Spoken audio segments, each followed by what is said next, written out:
If God did not intervene, I would probably live in Pennsylvania right now with Grace and my son, and he would probably have to visit on the weekends, or we would be in a heated custody battle. We'd be in court right now. We'll be fighting over custody. At their lowest moments, Mary and Rashad couldn't have imagined that their story was just getting started, that the same circumstances that nearly destroyed them would become the foundation for something beautiful. Mary has just finished serving a 3-day prison sentence, a rock-bottom moment that felt like the end of everything. The truth is, sometimes it takes hitting rock bottom for us to realize God has been waiting for us all along. If you haven't watched or listened to part 1 of Mary and Rashad's story, I encourage you to go back and listen to that first. Their journey of transformation is one continuous thread, and every piece of their story matters. Sometimes we can only see how all the pieces fit together when we look back from where we are now. I'm Alio Garcia Pablo, and you're listening to Making Changes from INC Media Audio, a podcast about the changes we go through and the life lessons we learn along the way, but always with God by our side. So now you meet Brother Mike. What was that first Bible study like? I was a little apprehensive. I'm not gonna lie. I brought a notebook, and I didn't bring my Bible, but I brought my notebook.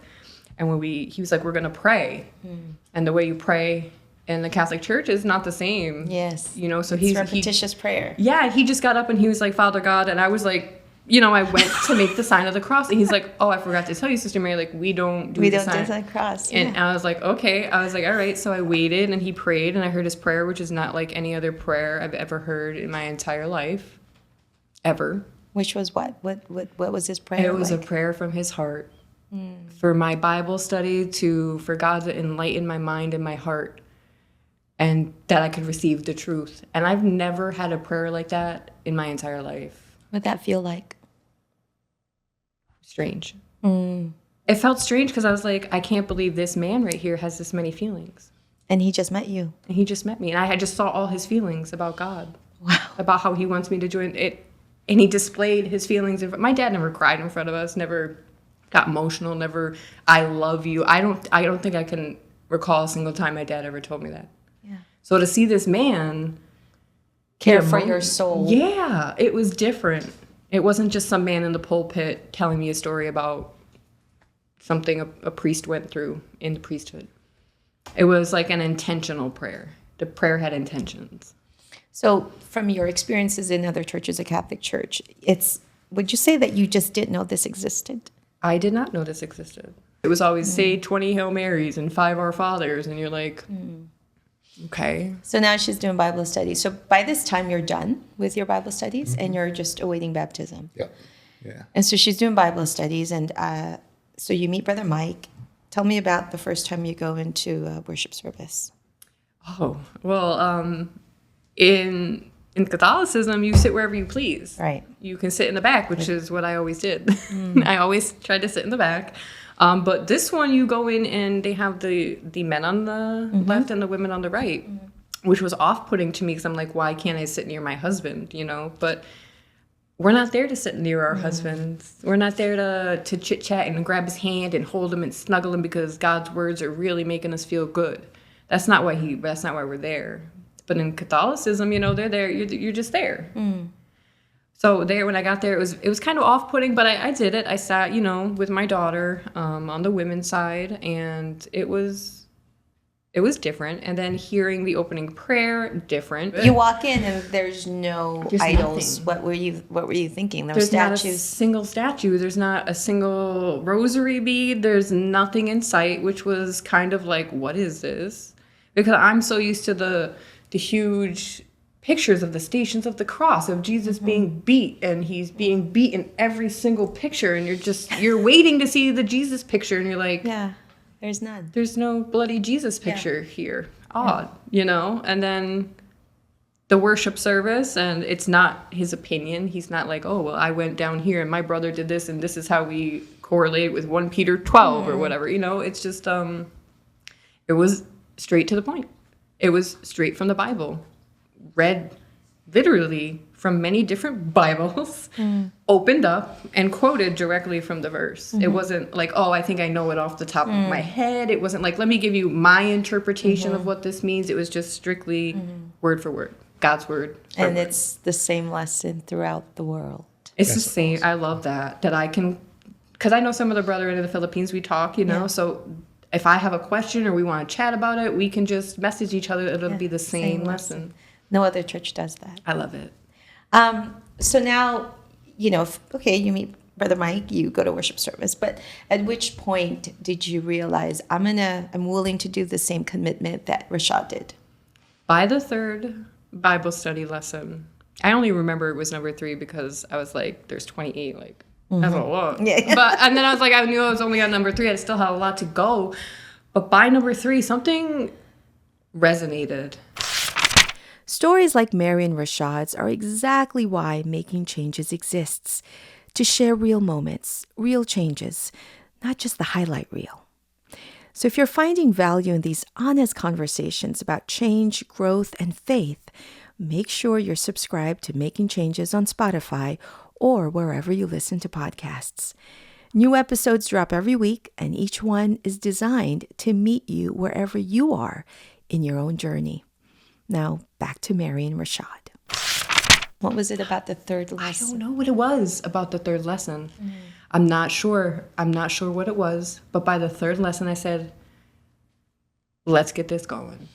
It was just things I've never heard from the Bible before being told to me. So I was like, let's make sure we get all these done. I want to make sure I get everything. I took notes. I still have my journal from that day so I could go back, like, is that what he said? It is what he said. But by that time, I was ready to commit. I'm not sure why. I don't think it was me. I don't think it was me. I think God's been calling me for a long time. A long time. You just wouldn't open the door. I was ignoring him. I was ignoring him for my dad, and I was ignoring him for my siblings, and I was ignoring him because my mom. He made these people, but he didn't make these people who they are. Their experiences in life made them who they are, and I can't let their experiences make me who I am. So I'm glad that he finally was like, get it together. Do you think you kept choosing pain because it's all you knew? It's all I knew. I was so scared all the time growing up. I used to hide under my bed. Just to be under the bed. Just to feel secure. And Rashad will attest to this. I will sleep with a heavy pillow on top of me sometimes to feel secure. Wow. Just to feel embraced, I guess. Because my parents weren't embracing. They didn't hug me. They didn't kiss me. They didn't tell me they loved me. They weren't nice to me. They were parents. You know? And I never got to see the emotional side of my parents or, you know, I wasn't allowed to talk about my home. I wasn't allowed to talk about our family to anybody. So everything that you're now experiencing in the church, slowly but surely, the intentional prayer of the minister. And what about the brethren? You know, here you are. Okay, that's my favorite part. Okay, let's get to that. And also, girl, that's my favorite part. I want to find out, like, you're a black man, you're a white woman. Yeah. You go into this church filled with Filipino faces. Yeah. And what was that like? Well, you know, we went to the beach event. We went to the beach event first. They had this because I was like, let me test something, test the water. So Rashad's like, we're having this kite flying event. Oh my gosh, I wasn't baptized yet. Don't judge me. So by now you're like totally in all the church activities. You're all in. He's in it. You're like our flight kite, our kite flying event. Yeah, we could bring Grace. Yeah, Mary can see some of the sisters and the brothers. See everybody. And know that this is not weird. We met. I think it was Sister Daisy. Wasn't it Sister Daisy? I met Sister Daisy, and she's like my best friend in the church now. She's wonderful. She's so sweet. Her and her husband, Brother Art. Brother Art is like a lighthouse in the world of God. He's like the brightest light. I can see his light from across the street. But, you know, we were at this beach event, and everybody was just so nice and so comforting. And until our kite hit somebody. Oh, no. But by accident. But we had permission to be in the spot that we were in. And our kite hit somebody, and this officer of the beach, this older gentleman came over and he was like, you guys have to stop flying your kite now because you hit somebody. And I was like, well, who did we hit? Like, let me go apologize to these people. I want to make sure they're not hurt. He's like, oh, I can't tell you that. I'm like, why not? I was like, if you hit somebody with your kite, would you want to apologize? He's like, no. Why are you being so combative? And I'm like, sir, like, I just want to know who. He's like, well, you all have to leave. I said, why does no one? Everybody else is playing volleyball. They're flying kites. They're wiffle balling. But you're asking the brown people to leave. And I was the only white girl there. So I was like, let me use my voice a little bit, you know? Yeah. And everybody was so nice. The brother was so nice to me. I felt like they were just being discriminatory towards the brown people. Yeah. And that was my first experience with the church. Defending the church. That was their first experience with me, or should I say.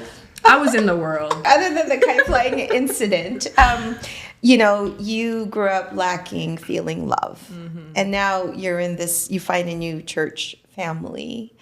And what kind of void does that fill? And the voids. Mm-hmm. I have 5 siblings. I've never felt bonded to any of them. Mm-hmm.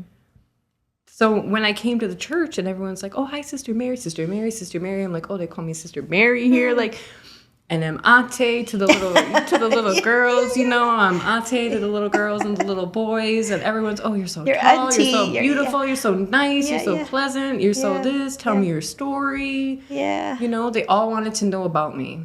And they still all want to know about me. And they still all want to hang out with me, even though they know my crazy life and my crazy story. Yeah.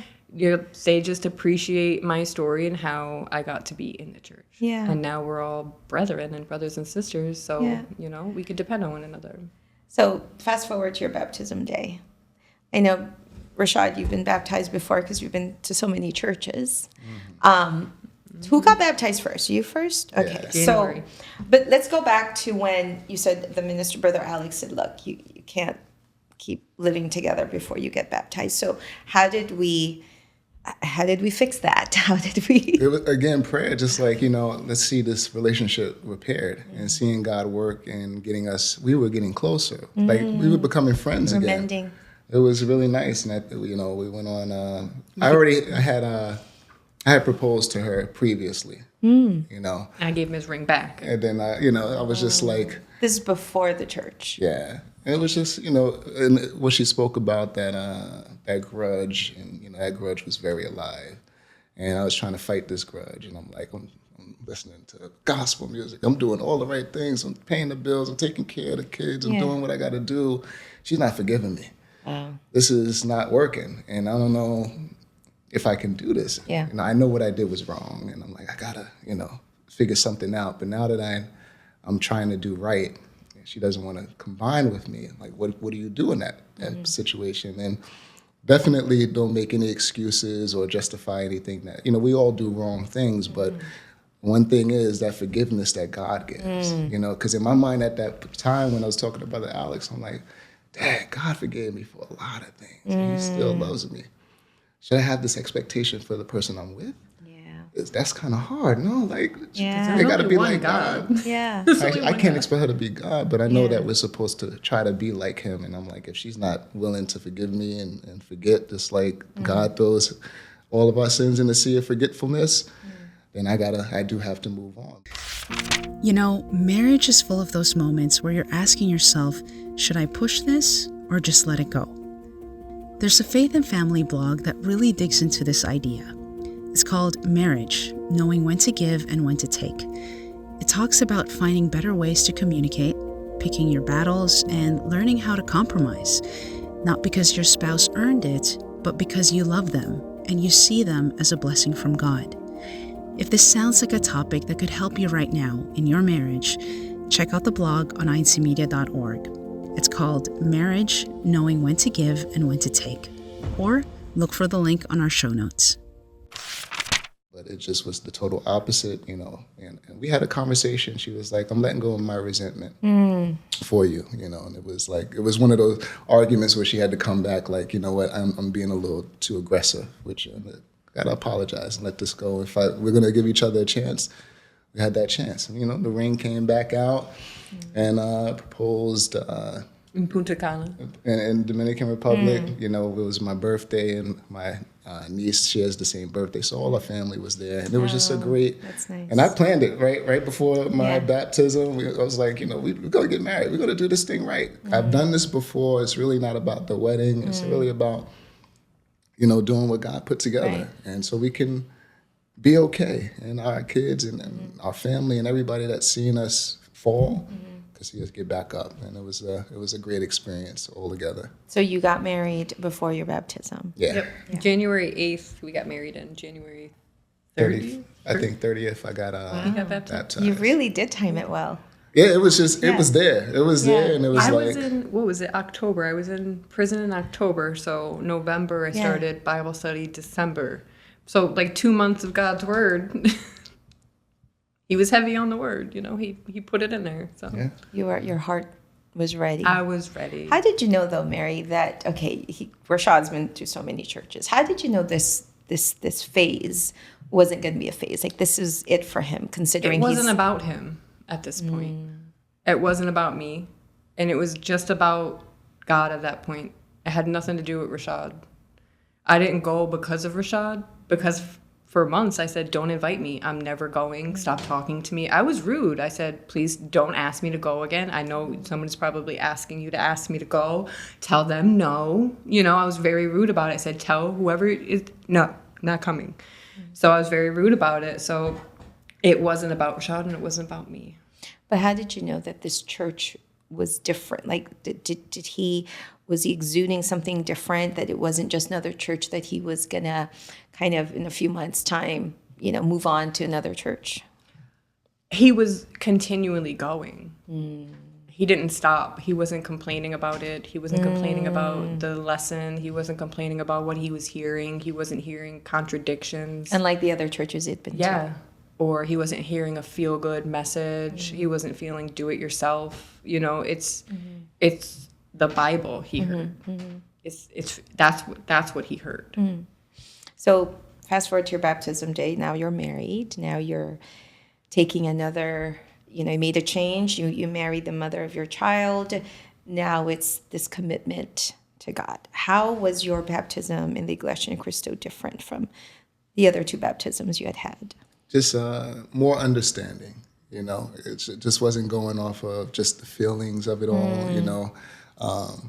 And then just knowing that you chose God, and then you backslid, and then you got dipped in water, and then you backslid, and then I got dipped in water again, you know. And I was just like, oh man, Rashad, what you doing? Like, you're gonna be with God, or you're not gonna be with God? And then making that commitment, and just knowing the truth of the word, and just hearing the clarity of the Bible, and like seeing Jesus say the words that he said of, you know, I'm here to point you to the Father. Like, he's not the Father. He's here to point us to the Father.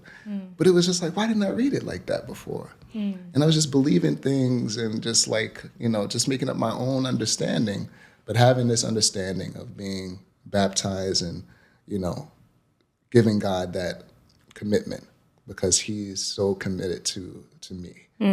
And really having that heart of like, look, time is short. The sky can crack open any minute, and you see Jesus coming down to get his folks. Do you want to be a part of that crew? And I'm like, I want to be a part of that crew, but let me stop playing around, you know? And if I have to get persecuted by friends and families, if I look weird to people, forget it. You know, I'm going to look weird, because as I'm reading the Bible, and I'm seeing what Jesus and the disciples and the apostles went through, they all look super weird. Like, they look all crazy. look like this is what it is. You know? So when I'm out here and I'm thinking, I'm like, because for the longest, I'm like, how do I get these folks? How do I get my people into this church? Because they think it's a Filipino church, they think it's a Manala church, and all these things are like so distracting. But if we sit down and quiet all of the voices, open up the word, and see why the Church of Christ exists, and why it's here, and what all of the reasons why, and take a moment and listen and digest, you can see some truth. And it was just like that surrendering and letting go of what people think of me and what I'm doing. I had to let go of what Mary thought of me. All right, I know I'm not cheating no more. I know who I am in my heart, and I know what I'm doing in the behind the scenes when nobody can see me. That was the most important thing to my life. When I'm by myself, can I trust myself? Oh. Can I be with God? Because he's here.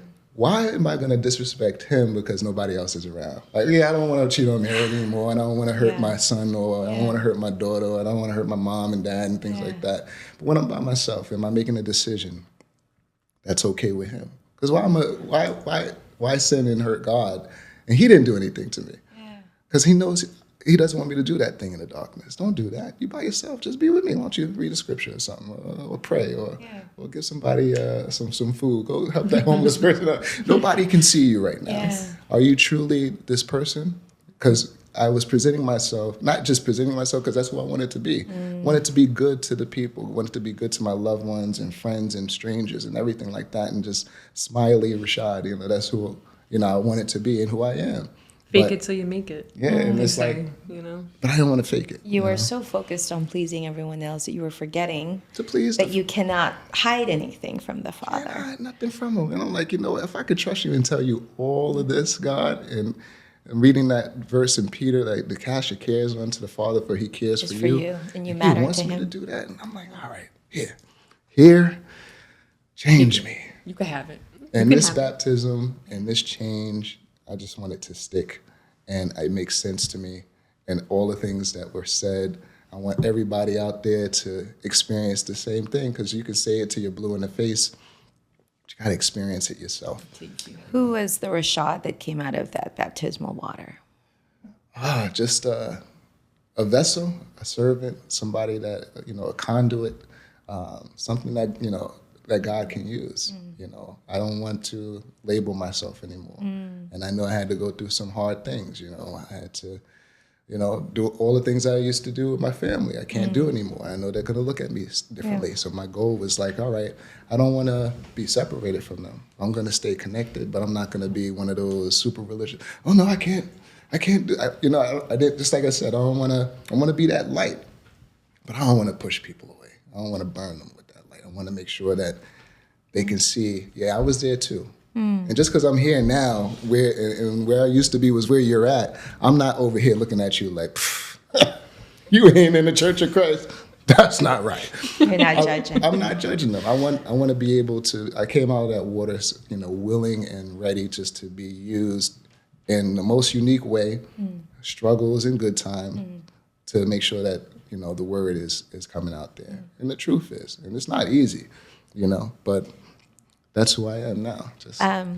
So that was your baptismal journey. What was yours? How many months later were you baptized? I was baptized in May, so he was baptized in January. So a few months. So what was your baptism day like? Honestly, I'm an emotional person, and I used to be an emotional person growing up, but I did away with that early in life. So my baptismal day was the opposite. There was no fight that day. Within? Anywhere. In myself, anywhere. In my body, I was ready. I was ready to get in the pool, and I was ready to die, so to speak, be buried with Christ, and be reborn, God's daughter. So when I walked into that pool, you're supposed to, say amen at the end of the prayer, but I said my own little prayer before I went down into the waters. Can I ask what that prayer was? A part of the prayer was for my ear to be healed. That's right. I have a collapsed eardrum. I can't hear out of my ear. I have like maybe 5% on a good day. My ears would ring, or I would have infections in my ear because I'm supposed to have surgery. I just don't want anybody to cut into my head. So I don't want surgery. So that day I asked for God to heal my ear in whichever way he deemed necessary. Fully, halfway, partially, a little bit. Whatever he wanted for me, I got. That day I got it. I haven't had a problem with my ears since that day. 4 years ago. 4 years ago. And the other thing was just to die a child of God to my very last breath on my deathbed. And that's what I want. That's what I really desire that. And I never desired that before in my life. I didn't even know I desired that. I didn't even know. I didn't know I wanted that. Who was the Mary that came out of the baptismal water that day? Oh, man. That Mary is God's daughter. That Mary is 100% committed to God. That Mary gave up drinking. I gave up cursing. I gave up yelling. Well, it was a little bit, a little bit of the old Mary, Mary, and then you check yourself. It's a process. Then you check yourself. You're like, why did you get baptized? Why did you do this? Did you do this to remain the same? Yeah.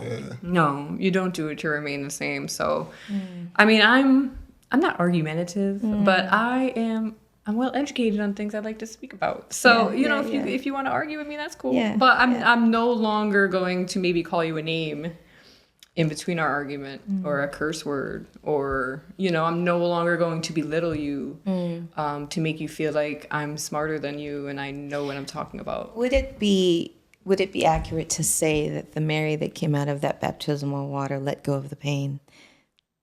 Yeah, that's gone. I forgave my dad. Did you forgive yourself?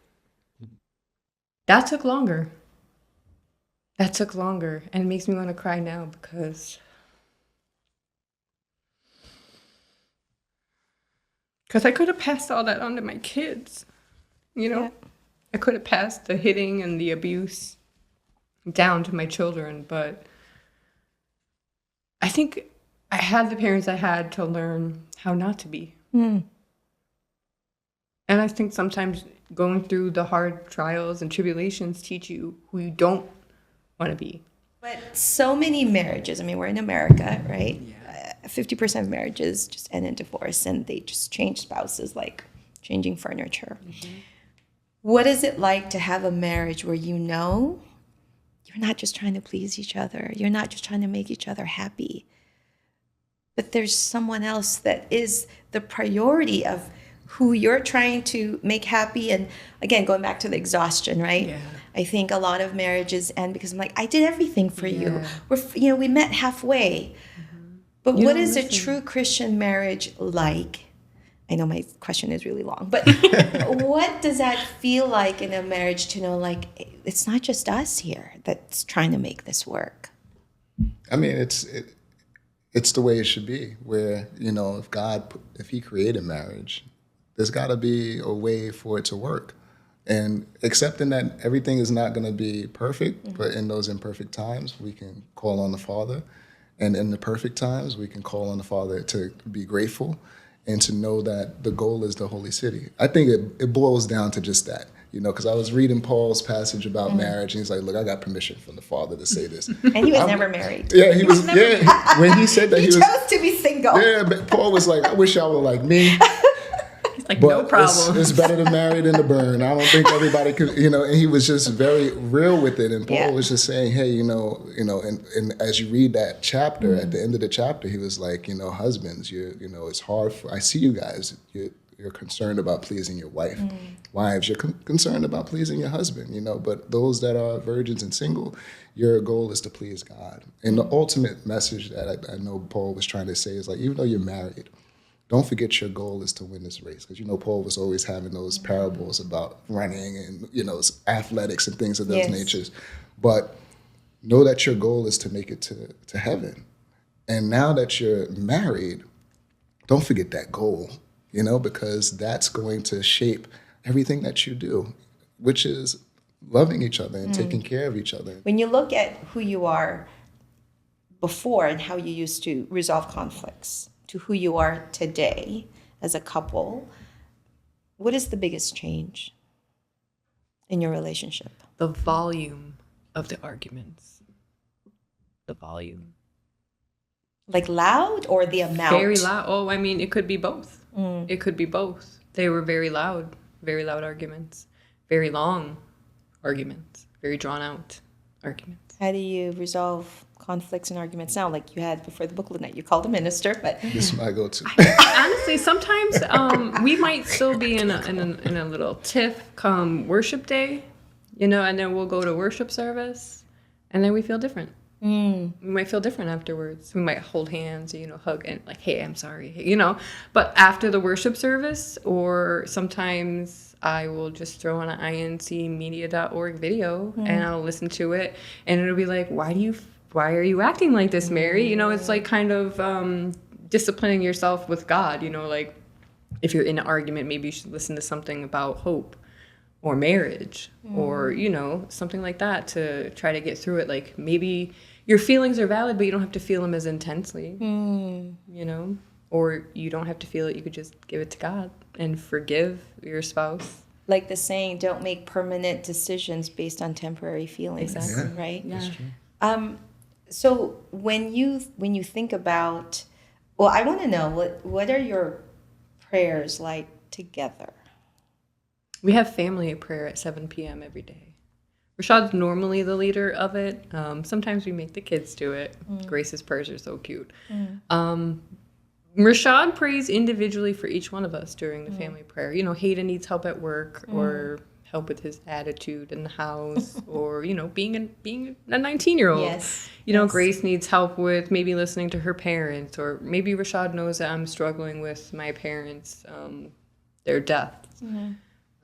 Which is hard for me to consider sometimes, like Mother's Day just passed. Yeah. So that makes me cry just think about it now.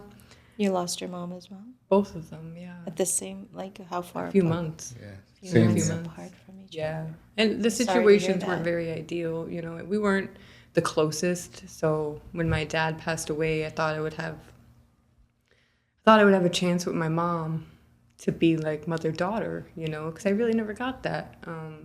Because she always worked and he was home drunk, so I never really got to experience motherhood with my mom. And then she found out she had stage 4 colon cancer. And during a biopsy, they cut her and they put her in a coma. Oh. And the coma made it so she couldn't have surgery to correct the problem. Cancer, yeah. And she couldn't get the surgery, and she passed away like a month later. So I never really got to have like the mother-daughter relationship. So I go really hard in my relationship with my children because of it. I don't want them to have that feeling. You mentioned earlier that, some may think, well, once you join the true church, all the problems go away just like that. So after having been baptized, what were some of the trials and challenges that came your way? Well, after I was baptized, I found out that I had cervical cancer. It was just to the point where it was going to turn into full-blown cancer. So I was on vacation and, something happened to me. We went to the doctor and it turned out it was benign. It wasn't serious. But I feel like that was God telling me that I had to go to the doctor. So he said, let's just, check out some other things while you're here and make sure, everything's okay. So he did the test, he did a biopsy, and turns out that I had, it was almost going to be cervical cancer. So we had the surgery, and when I was on the table, I don't think my surgeon expected this, but he was like, okay, we're going to put you under. He had the mask in his hand. I said, oh, wait. I said, I just need to do one thing. I just need to say a small prayer.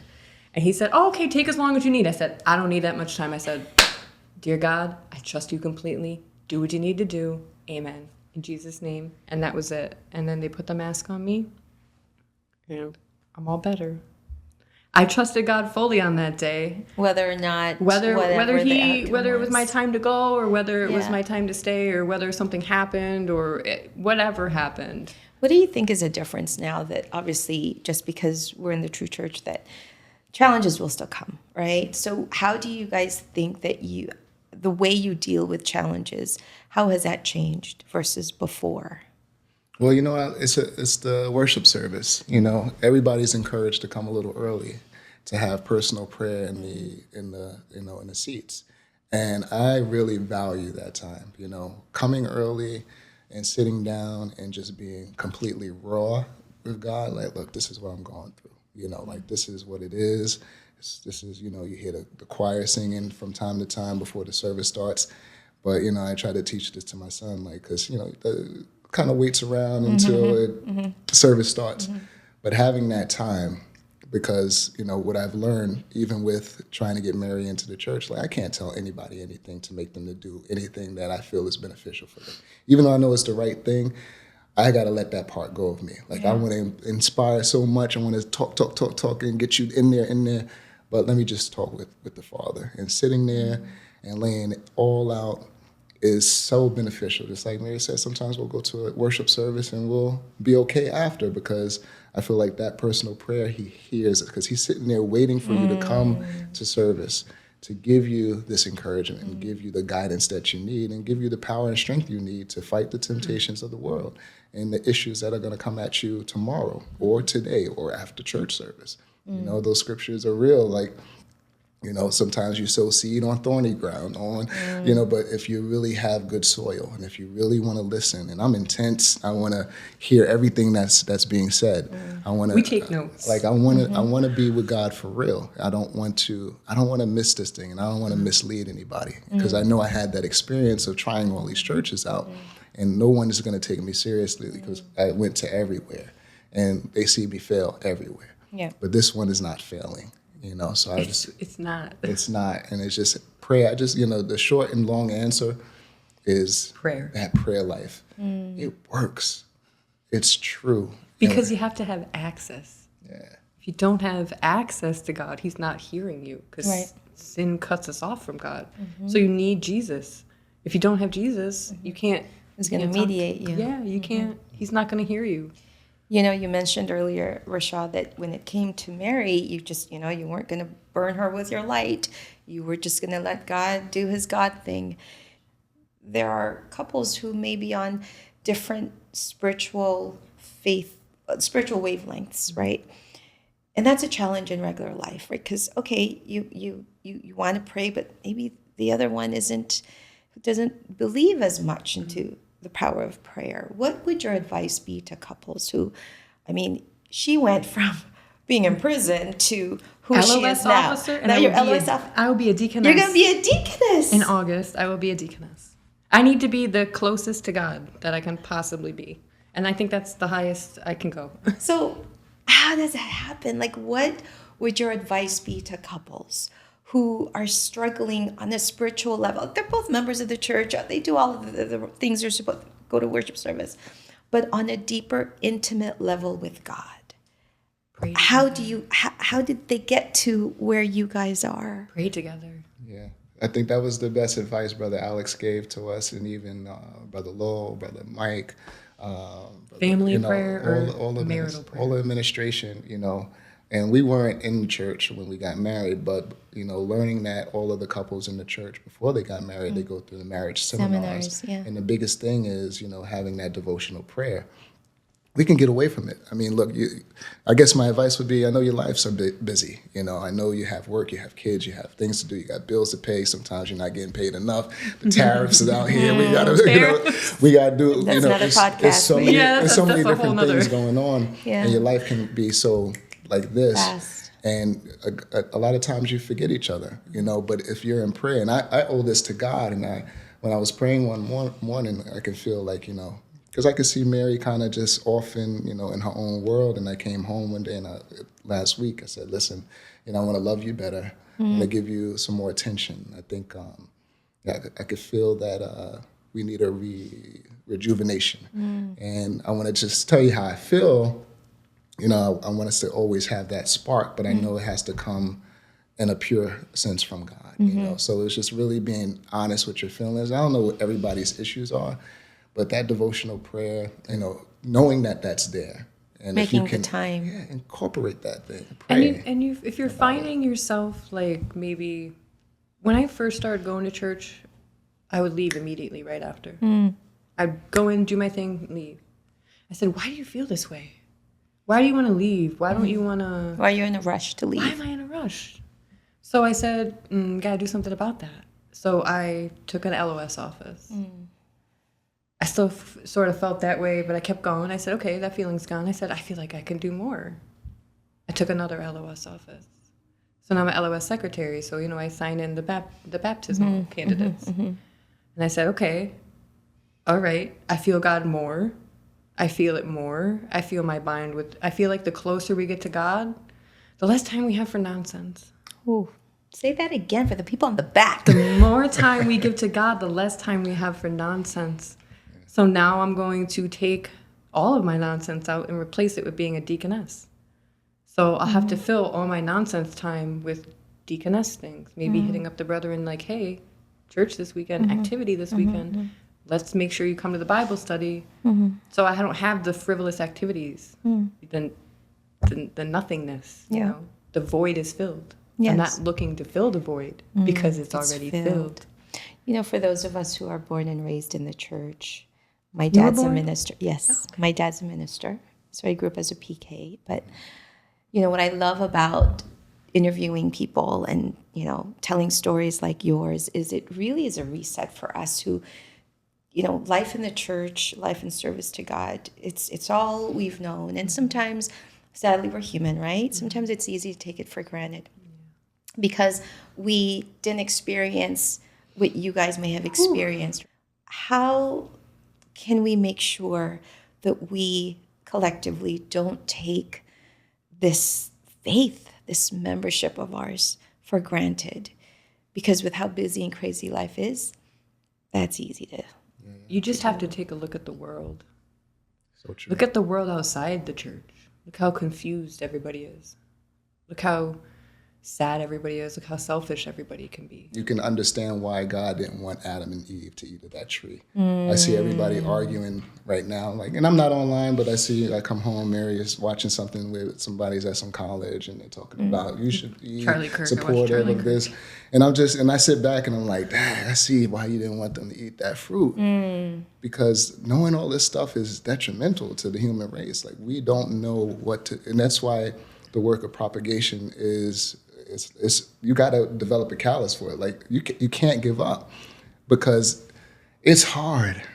And I said this before. I understand the burden that's on our leadership. Brother Eduardo and the helpers. Like, this is a world that we have to fight because the fruit has been bitten. And we know the knowledge of good and evil right now. And people are trying to figure it out on their own. And they think they know everything because they have their phone and they can Google it, or they have somebody, a podcast, or everybody's getting all of this great information from the world, and worldly knowledge is And there. so many people are afraid of joining churches because they're afraid of losing their freedom. They're afraid of losing their identity. They're afraid of being told what to do. And, they want to have the choice to do what I want to do and be able to take care of me on my own terms. Talk about do you have less freedom now that you got to go twice a week? Now, like your life is regimented, your life is... No. No, we don't have any less freedom than we had before. We can wear clothes we like. We can watch TV shows we like. We can go to the ball game. It's not like you just can't do things against getting you into heaven. Why would you want to?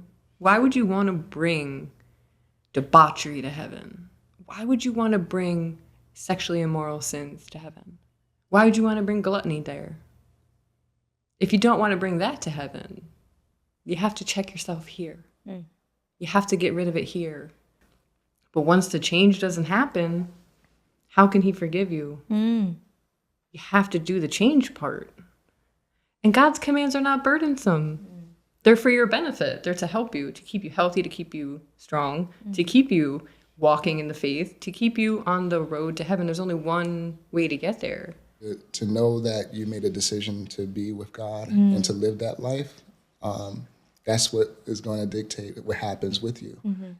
If you really choose to be with God, be with God. I was there before. I remember I want to be with God, but I also like this thing that the world is offering too. On Thursday night, they got this thing going. Yeah. But it's just, it comes down to commitment and decision. Yes. If that's really what you want, then that's what it's going to be.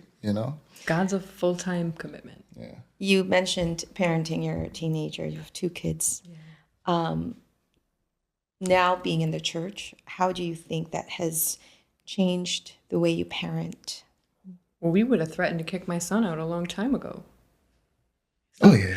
He's a 19-year-old boy, 19-year-old American. American boy. boy. I know a lot of people who say as soon as you turn 18, you're leaving. Get out of my house. Yeah, it's very American too. It's very American. But my child needs more Guidance. He needs way more guidance. 18, 19, I wish I had better parents to stay home with. Wow. I would have stayed. I left my house at 17. I wish. By choice or not? By choice. I got tired of my dad hitting me. Right. So I left. How do you raise children in America where they have access to everything? As parents, of course, you want to give them more than you had growing up. But for us, for me and my husband, it's such a fine line because now there's no struggle.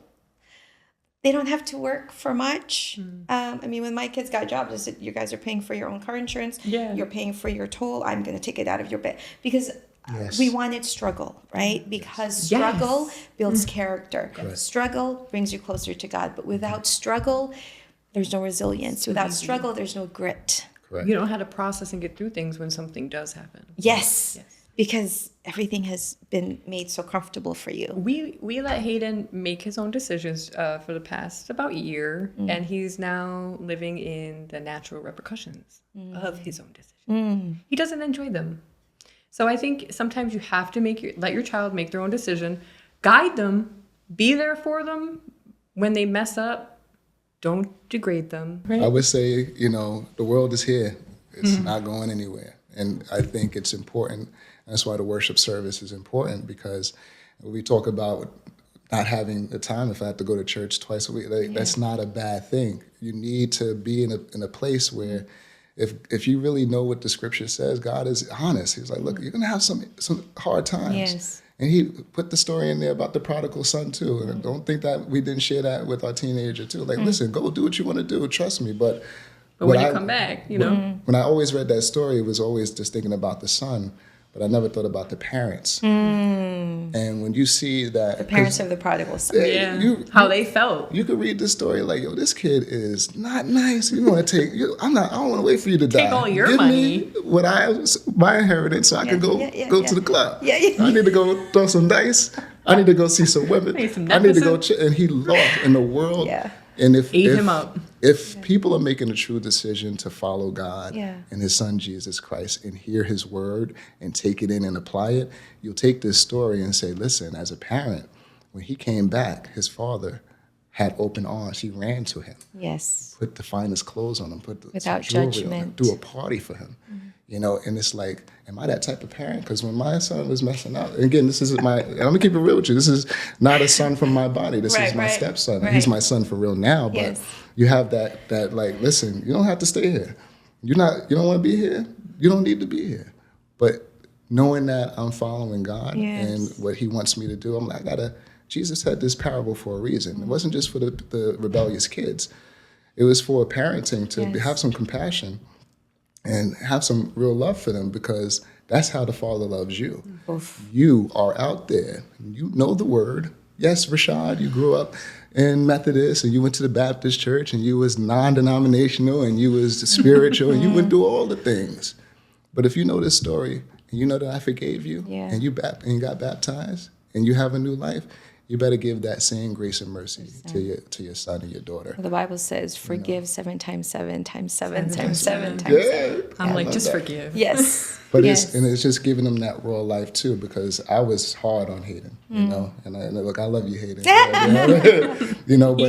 But I won't sit here and say I was the prodigal son's father. Yeah. I was like, no, go and fail. You want experience to be a teacher? Go ahead, and don't come back.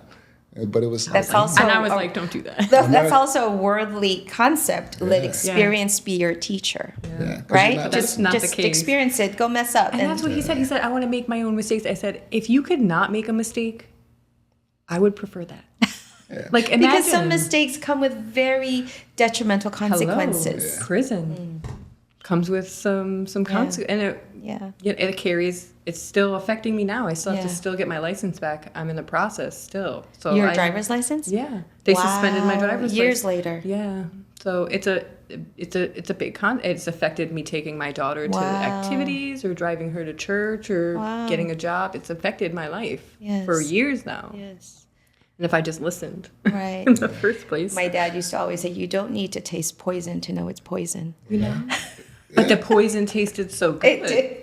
The devil was like, put some cherries in that poison. Yeah. Put some Put some mangoes on sugar. there. You know, stir it all about. Put Yeah. a lime on there, make a fruity top, and you're good to go. It tastes so good. Drink it. Drink it. You know? But I think it goes back to that scripture to don't worry. You know, as much as I'm worried for Grace and Hayden to be exposed, look, we were exposed to it. Yes. It is what it is. We're going to be in this world, but it comes back to that endurance. Are we going to endure to the end? And that's a part of the task. It's like, I don't have the book to know how to parent, you know, perfectly. Yes. But we're in the true church, and I'm just going to continue to try to raise them in the right way, and hopefully, just like the scripture says, train a child in the way that they should go, and they will not depart from it when they become older. And I just got to have that faith that that's going to be true. Well, what if your kids say, look, Mom and Dad, you know, look, you guys did all sorts of crazy stuff, but you turned out fine. I'm going to say I wasn't fine for a very long time. The world really hurt your mom. And more ways than just on this podcast that I don't care to mention or bring up again. And what I fear for my daughter might happen to her. I fear stuff like that happened to me might happen to her. So I'm going to keep her close to me. I'm going to be a deaconess. I'm going to show her my light. And hopefully that light and his light and God's light and her brother's light and her light, it'll keep us together. And that's all we can hope for, really, is that God is holding us in his hand, you know. He's not squeezing us. He's holding us. He's protecting us. So we just have to let God be God. Let God be God. Let God do his thing. Yeah.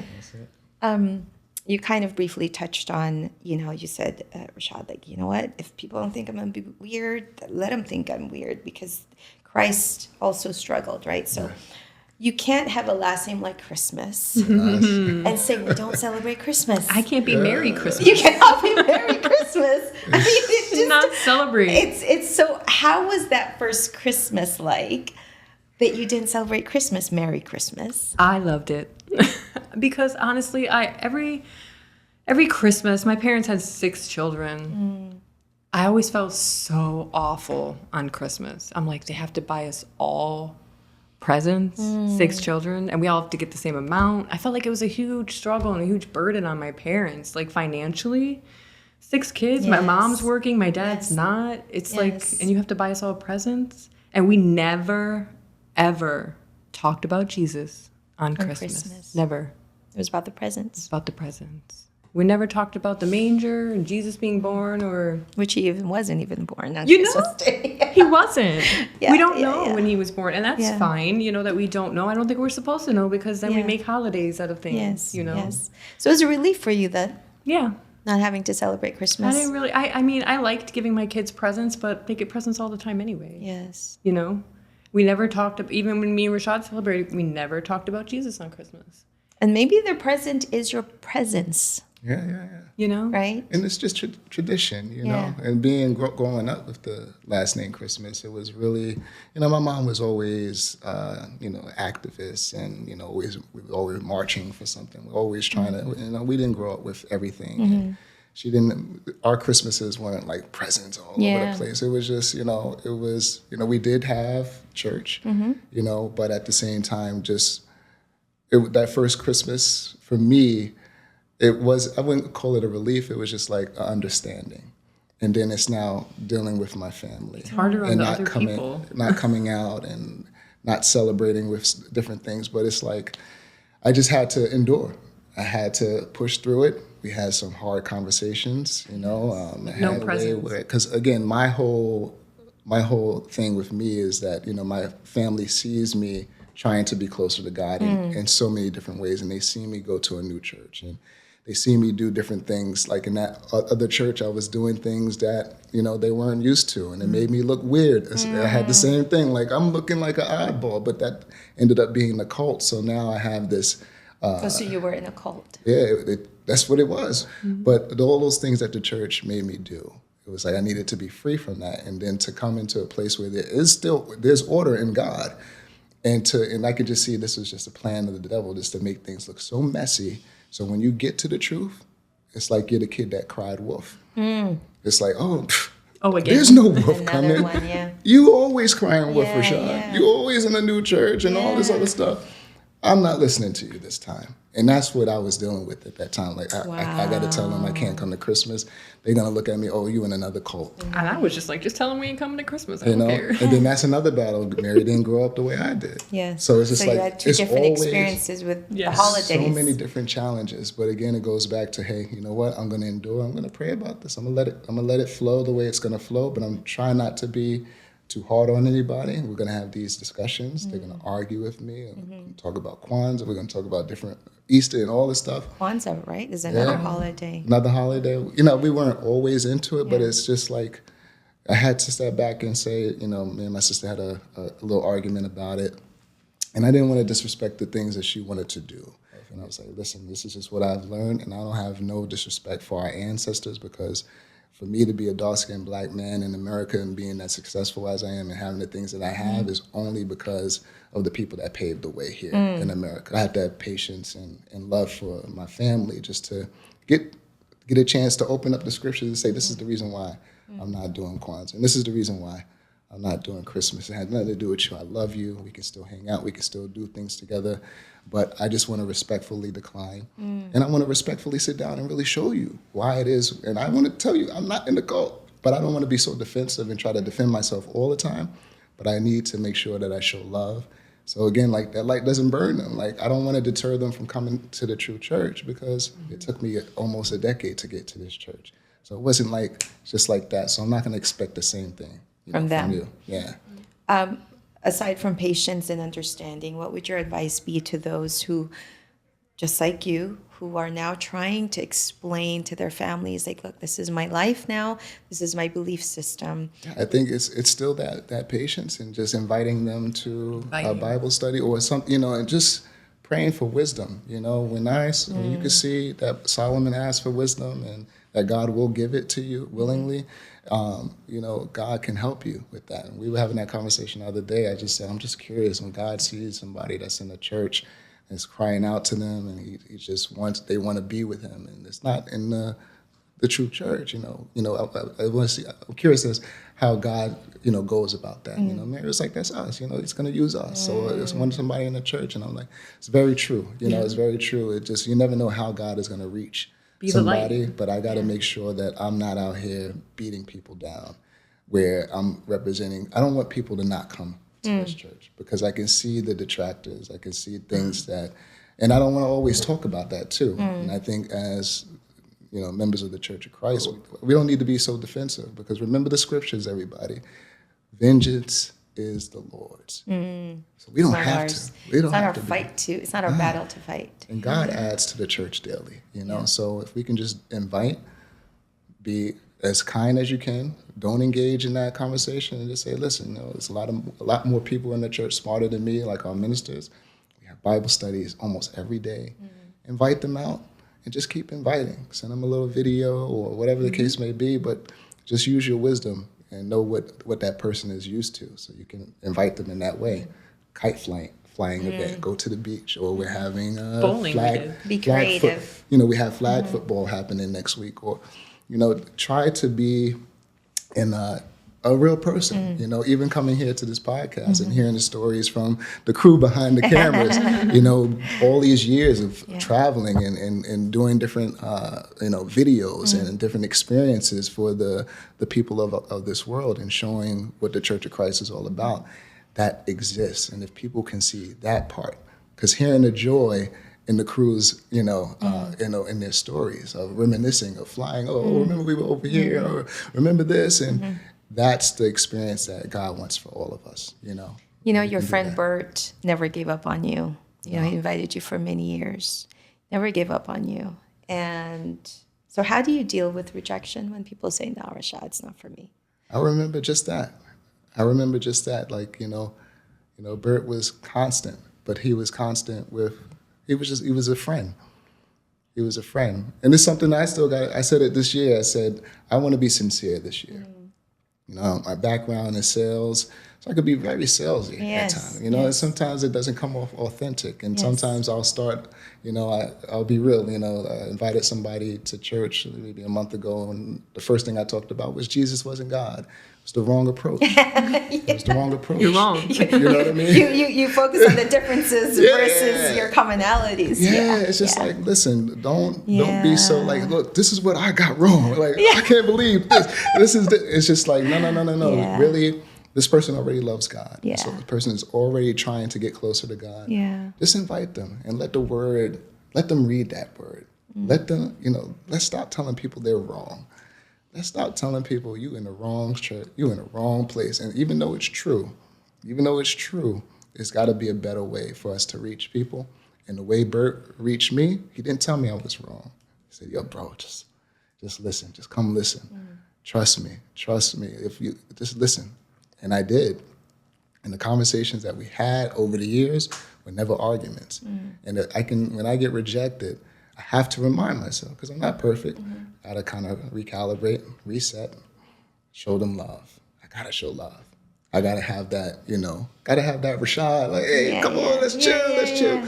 And this is also the Church of Christ. You know what I mean? That's how you got married. Yeah. You didn't burn her with your light. No, just let God do his thing. And you know what's funny? When I started I wanted it to be the wrong church.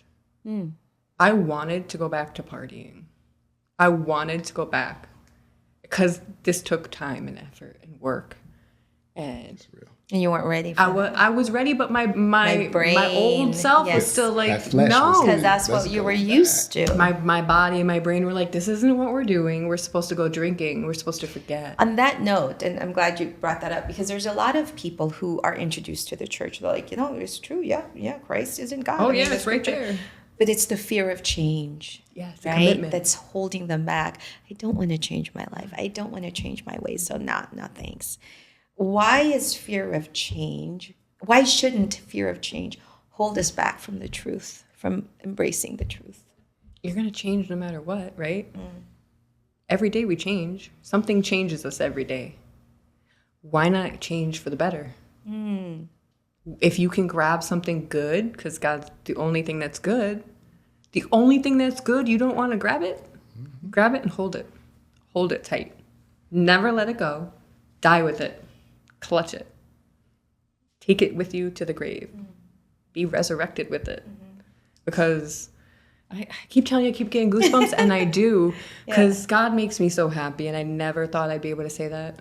I never thought I would ever have God. Maybe because you hadn't experienced happiness for so long. I didn't know. So now when I talk about God and Jesus, I get the happiest. You know, my children and my husband, you know, come after that, which is the way it should be. Yes. The way it should be. You mentioned detractors, you know, and you were in a cult. What do you say, though, when people are like, Rashad, I think you're in a cult? I said, well, come and see. Come check it out. So, yeah, people think we look weird. That's okay. We don't drink. People think we look weird. You know, we're at church twice a week. People think we look weird. And I'm like, yeah, I am weird, and I'm okay with it. I'm going to share a really funny story. My neighbor, our kids went to kindergarten together. She's African American. She looks like Halle Berry. Beautiful girl. So she lives right around the corner, right? And I would always say, Kim, come on, just come with me to church. She was like, girl, I grew up Baptist, you know, God is everywhere. You know, she had church hurt as well, right? Yeah. She's like, I don't need a church. God is with me, blah, blah, blah. Okay. She came to one Bible study at our house. So this went on for years, 4 to 5 years maybe. And one day she calls me up. She's like, hey, can I come to church with you?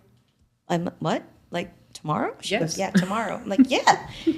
I said, so yeah, come with me. You know, so she comes, and the experience of being in a very solemn, because Baptist church is very loud, you know. She was like, noisy. Noisy. She tells a story of like when they collect offering, this one girl, she's carrying a bucket of chicken while she's like the basket for the offering. My God. You know, like crazy stories. Dancing, and yes, and she was like, she never left. But long story short, she finally told me months later. She goes, you know why I decided to go to your church? Because I knew I needed to go to a church.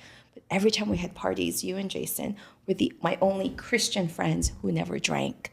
And I thought that was so profound, because we didn't like burn her with our light. You know, we just did it like we just made sure She we'll saw have your fun light. with you. Yeah, we had fun with her. You know, we just never touched a drink. And I didn't know that through the years she was watching that, you know? And so I think Look at that. your point exactly, right? You don't need to beat them over the head because you just let God be God. She saw him in your life. Yes. And so, you know, she's in Clarksville, Tennessee, and she's still a member of the church. Nice. 15, 17 years later. Nice. That's good. So we're going to close this interview because we could talk forever. Oh, yeah, we And I could. think the crew's hungry. Yes. You know, I think you guys are the epitome of change. You are the epitome of what this podcast is about. And we're so, so grateful that you guys are able to tell your story. But has it ever crossed your mind how your life would be as a couple or as individuals if you had never found God and you had never made the change in being part of the Iglesia de Cristo? I don't think we'd be together. Nope.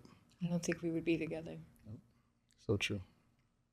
If God did not intervene, I would probably live in Pennsylvania right now with Grace and my son, and he would probably have to visit on the weekends.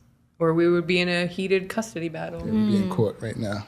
We'll be fighting over custody. Or I would be in Maui with my daughter. But either way, I'm just saying, like, without God coming to show us that there is a different way to process our lives, without him swooping in,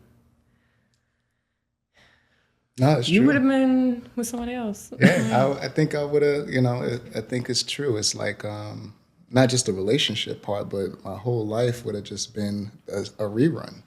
I probably It's would have just- kept drinking. It's nothing new under the sun, and you could see Could have these been cycles. just church hopping still. Yeah, I would have had what next even bigger on my wall. And I think I had that on my wall because I was so inconsistent with the Father. I wouldn't be where I'm at today. And I just know I would still be out there trying to be morally right and nice to everybody. But if I go home, I'm probably going to have a bunch of different women I'm dating. I'm going to try to hide it from my daughter and try to present like I was okay and I didn't do anything to her mom. And I would have to deal with the hurt that I would, put on top of Hayden, my son, because he already, experienced his biological dad leaving. And now this guy that's been around for so long has left, and he would just be a mess of a man to any woman. It's this chain reaction and domino reaction that would have been so catastrophic if we're not here inside of the Church of Christ and not have this change. So to answer your question, if this wasn't going on, we would be in so much turmoil and thinking that we're okay. And the fight would be just disastrous. It'd be infinite. And It'd it'd still be forever. bleeding, so to speak. Yeah. Yeah. Just putting bandages Yeah. over the wounds, hoping the bandages would help. But if you don't truly surrender, everybody's not really surrendering.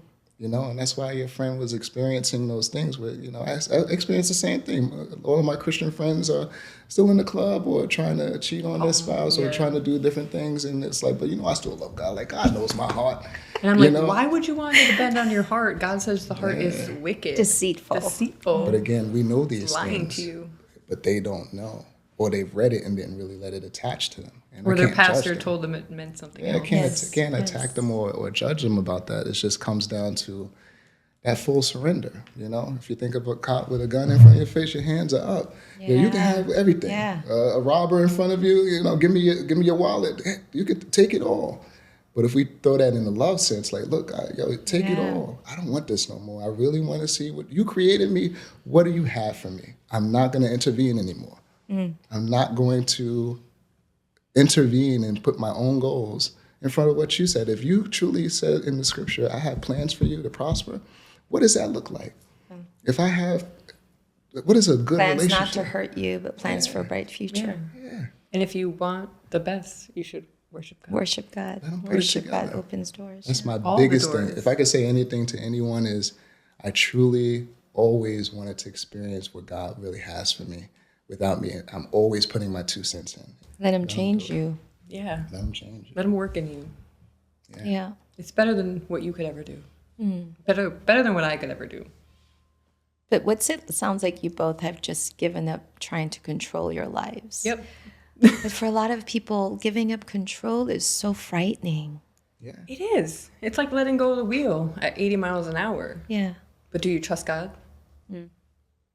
What was the Do campaign? you trust him? We had that campaign here in the church maybe 2 years ago to fully trust. Rely on, believe, and trust in rely. what God can do. That statement, man, like to fully rely on what God can do and trust him. If you truly believe him, it's the same statement. Try this thing out. Try it out. But the only way to try it out is to let go of what you're used to doing. Yeah. You got to let God really do his thing. And it is scary to let go. But once you let go and you don't have control over things, you feel better because you know God's going to swoop in. He's going to make maybe the feeling that you're having not so intense, not so angry. You don't need to be so boastful. Do you think it lessens your anxiety as well? Absolutely. Everyone's so anxious nowadays. My therapist wanted me to go on anxiety medication. And I was like, I have a history of addiction in my family. I don't really want to do that. I don't want to take pills. Like I don't even like Tylenol. I'm solely relying on prayer.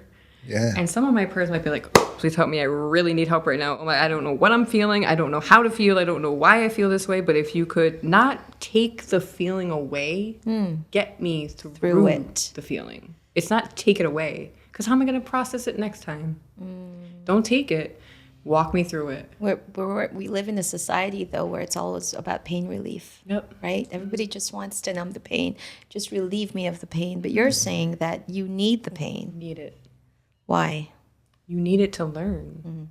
How are you ever going to learn to get back up if you've never fallen down and you think life's a picnic?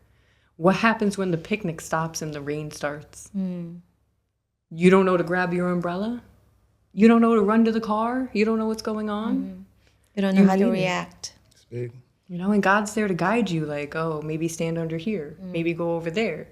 Maybe do this instead. Maybe have something in your car next time if you come out on a rainy day. You know, he starts to prep you. You start to prep yourself more. Like, I'm going to church today. I need to prep my clothes. I need to prep my diet.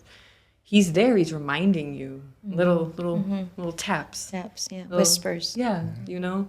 And I know it's not like him personally, but it's the Holy Spirit's here to guide us, to help us. And use people And sometimes. use people sometimes to nudge you to where you need to be. So at the end of our interviews, we normally do like a rapid fire. Oh, okay. Okay, so just answer whatever first comes to mind. Okay, who is the best cook between the two of you? Me. Agree? I think we a little equal with it. I'll give us some comp. I thought we weren't going back to our old ways, sir. Listen, I'm just keeping it real. We should ask the children, but they're not here. Okay. It's me. I'll bring you some fresh banana bread next time. Or Mary's nice. Thank you. She's nice with it. Or my sweet potato I'm nice bread. with it too. I'll just say, but you know, competition. You asked the Okay, question. next one. Who is always on time? Me. Yeah? He's made me late. It makes me so angry. I'm never 15 not- minutes not early super anymore. That's super late. I'm on time now. He's Okay. on the dot on time. But she's better with time. Rashad is my. Rock. Mary is my. Biggest support. Love you. Yeah. It's real because, you know, it's hard to see the support because the only thing I held on for the longest was her anger towards me. Once the anger went away, but before the anger came, we were good before I did all of my nonsense. And to see, remember that statement I used to say to people was like, if I can close my eyes and be treated the way this woman is treating me, I would choose her every time. And that treatment came from the love and relationship that we started off with. And this is what I told her last week. Like, and she was like, I don't want to go back to what we used to. I'm like, no, not go back to the Let's not go back there. not to the wild life, but just to that companionship where it was like, wow, let me know about you. Like, what is your life? We still can put our devices down and have some FaceTime, and you know, those are the things that we need to, you know, start to change right now. You know, we still have work to do, folks. It's not. Yeah, we are we're not doing perfect. this. We're not doing this podcast because we made it. We need some more changes. We're still making okay? changes. If you're thinking about getting married, here's something that's worth watching on incmedia.org. There's an episode of The Message called Why God's Guidance in Marriage is Important. It talks about building your relationship with God as the foundation and why letting Him guide you in your relationship matters so much, especially when things get tough. If you want solid advice before getting married, you don't want to miss this episode of The Message. Again, it's called Why God's Guidance in Marriage is Important, and you can watch it now on einstemedia.org. Why is work in progress so important? Why is it important to keep working on each other, on ourselves? Well, because the scripture is real. It says to endure to the end. He's not going to tell us to endure to the end if there wasn't nothing to endure. You know? It's not going to be easy. It's just trying to prepare yourself to stay with God through the troubles. Like, no matter what happens, He's the go-to first, and then whatever happens after is meant to be, you know, and then dealing with it. It's just, you have to, it's a commitment. Because remember, we have an enemy out there, and he's doing so much work to make you think you do not need the church. And the confusion about what the church is, you'll hear statements like, I don't need 4 walls, because people think the church is 4 walls. Church is the body of Christ, and He's the head of it. And it's just time to take a beat and listen to the word that you think you know so well. You've heard it on the pulpit. You've read it yourself. I have friends and family that say, I read the Bible front to back. They still live in a life that doesn't dictate what the Bible has taught. So the devil knows the Bible front and back. The demons know the Bible front and back. They know God. But if you really have that connection with the Father, the church, and knowing what the church is, it's what you need. But you need to know what it is. I'd say the church is ready to meet you, to welcome you, to support you, to give you some ube delicious desserts. But it's ready. It's ready. It's open. It's willing. It's able. Our church is flourishing. New houses of worship coming up all the time means more places for you to go. When you're on vacation, you need to go to the house of worship. Maybe you feel like praying. There's one there for you. God's there. He's waiting. I forgot to ask this earlier, but is it like when people tell you, do you join the Filipino church, Rashad? Mary, No. You're the only white person there, or you're with a bunch of Filipinos. No. Like, what do you say to that? We say the church is multicultural. It is a multicultural church. Well, you got to come. You have to see. Like when I came to this one Bible mission, and they showed the video, and it was the work, the aid of humanity in Africa. And I saw what was happening, because I thought the same thing. I'm like, I grew up with Filipinos, so I'm not. It's nothing to me, but I'm like, Dad, how am I going to get people here? Because people used to looking at people that look like them to be a part of something, especially right now. Right now in the temperature of the world, everybody is separating themselves. Blacks want to be with all blacks, whites want to be with white. Everybody wants to be in their own section. Segregation. And that's just, the definition of the devil is division. But we're not paying attention. One of the life-changing assignments we've had was in 2009. We went to South Africa to do one of the first stories ever done from the church. And we did stories of brethren from Kwakwa, from King Williamstown, where South Africa then isn't the South Africa we see now. There was one, they weren't even a district then, you know. And I remember thinking, we're sitting in the King Williamstown House of Worship, all African, South Africans in there. The only Filipino was the minister, and maybe like a handful of the officers. And I remember sitting there, and these people have never seen the church outside of King Williamstown. There were no other chapels back then. I remember thinking at the time, I wonder if Brother Felix Manalo ever thought that the church would reach South Africa. Because it was so amazing to sit there, to have the same beliefs as these brethren who have never seen the church outside of what they know. And they know different cultures. Yes. They believe in the dead walking around out there. Yes. And same in Mexico. You ask them about the messenger. Oh, they tell you how the messenger affected them and how they joined the church. And I'm thinking, how powerful is that? Right? 160 plus countries. Like that's one thing that broke me. I'm like, okay, I know we have a fight and a hurdle to get over here in America because everybody is like, want to sit next to somebody that looks like me. You're very Yes. opinionated. And I'm like, listen, God but doesn't care about to what we see look like. all of the, when we have these video streamings Yes. and, they're dedicating a house of worship in a different country and they're listing all of the new chapels open in different countries. It's just like, we're everywhere. And this is what God wanted. All people. When you heard the lessons on prophecy and time and place, the war, Far East, islands of the sea, how did it feel to know wow, God chose the Filipinos. God chose the Philippines as love tiny islands. I love it Because it goes against the world with their white people supremacy. A messenger is a brown person from a third world country. What? And God says he chooses the least of all people. Yes. He didn't choose the biggest, the baddest, the strongest, the wealthiest. David, right?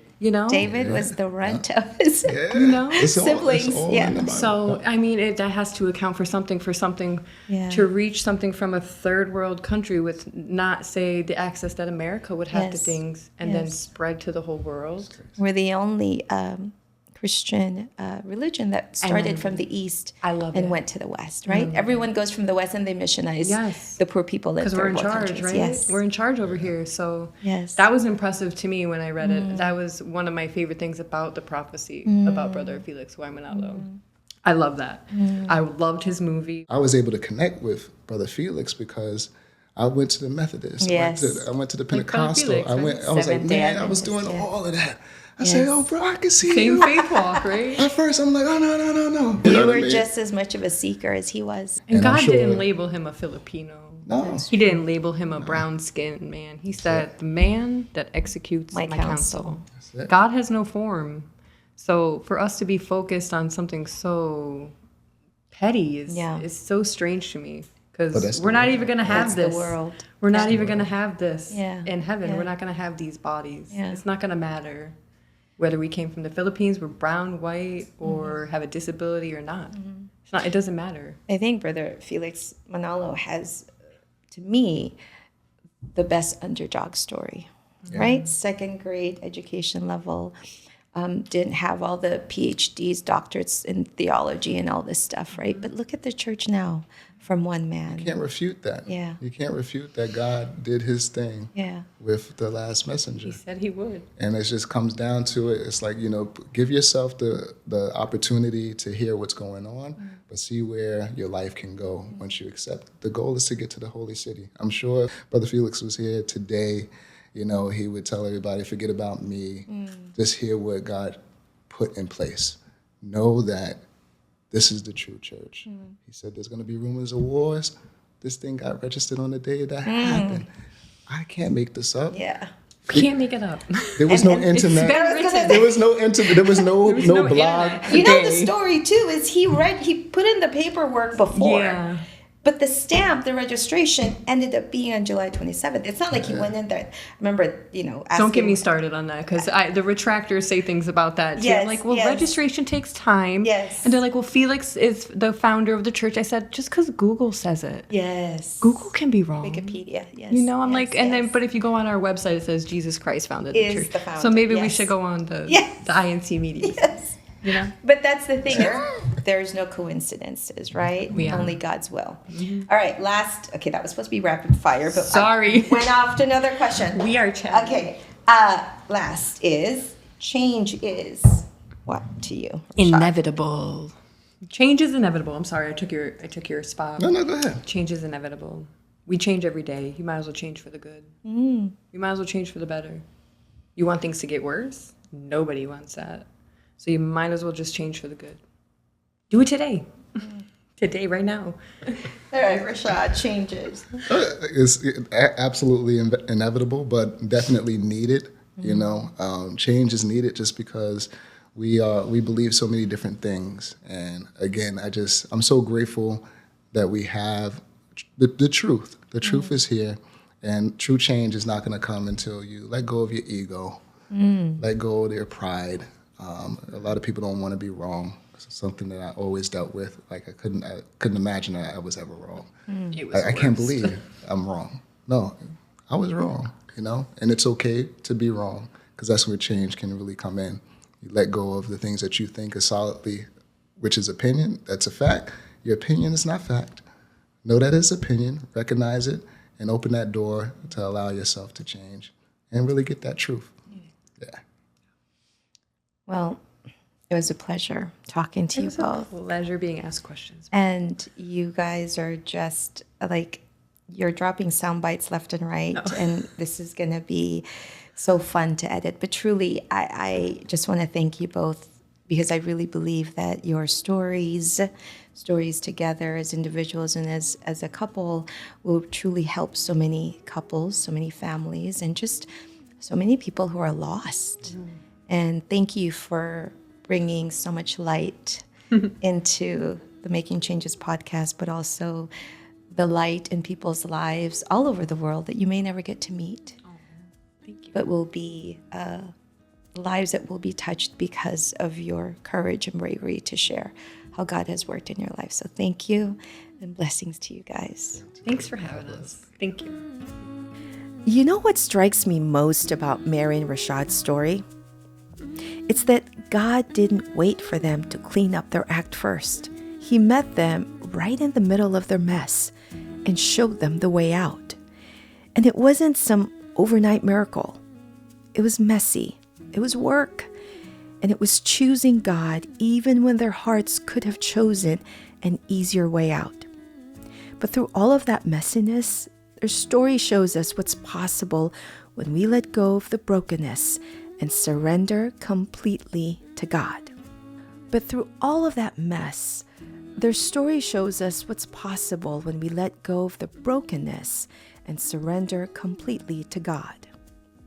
If Mary and Rashad's story resonated with you, or if you know someone who's been trying to control their own story instead of letting God write it, share these 2 episodes. Sometimes we need to hear that surrender isn't about giving up. It's about finally letting go. Don't forget to subscribe to Making Changes wherever you listen to podcasts. And remember, you can keep fighting God's plan, or you can trust that His version is better than anything you could write yourself. Thanks for listening, and may your change uplift you.